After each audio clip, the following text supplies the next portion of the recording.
2025 is over, but reality is glitching harder than ever.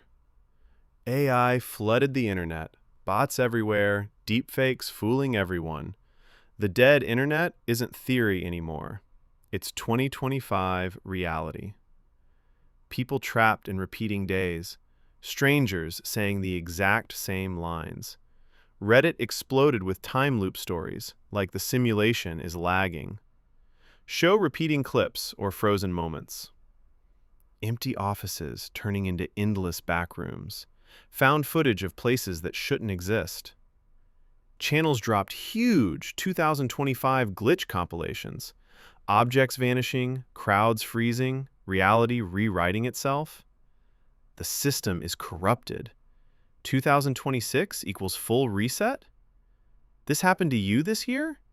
Comment your glitch